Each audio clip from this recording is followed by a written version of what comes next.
ഒരാൾ ഒരുപാട് കരയിപ്പിക്കുമ്പോൾ ഒന്ന് പേടിക്കുന്നതല്ല കേട്ടോ. കാരണം അവരാലോചിച്ച് നിങ്ങൾ കരയുന്നൊരു ദിവസം വരും. ആ ഒരു വേദന അവരനുഭവിച്ച വേദനയെക്കാളും വളരെ വലുതായിരിക്കും. അവർ കരഞ്ഞു തുടങ്ങുക നിസ്സായാവസ്ഥ കൊണ്ടാ. എന്ത് ചെയ്യണമെന്ന് അവർക്ക് അറിയില്ല. മുമ്പിൽ മുഴുവൻ ഇരുട്ടാ, പേടിയാ, ജീവിതത്തോട് വെറുപ്പാ.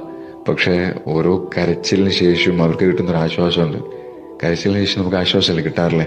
അങ്ങനെ കരഞ്ഞെല്ലാം കഴിഞ്ഞ് നമ്മളിങ്ങനെയൊക്കെ ഈ ഒരു ആശ്വാസം അവർക്ക് കൂടെ കൂടെ നിങ്ങൾ കൊടുക്കുന്ന വേദനയിലൂടെ കിട്ടിയാൽ അവർ ചില തീരുമാനങ്ങൾ എടുക്കും. ആ തീരുമാനങ്ങൾ നിങ്ങൾക്ക് താങ്ങാൻ കഴിയുന്നതിലും അപ്പുറമായിരിക്കും.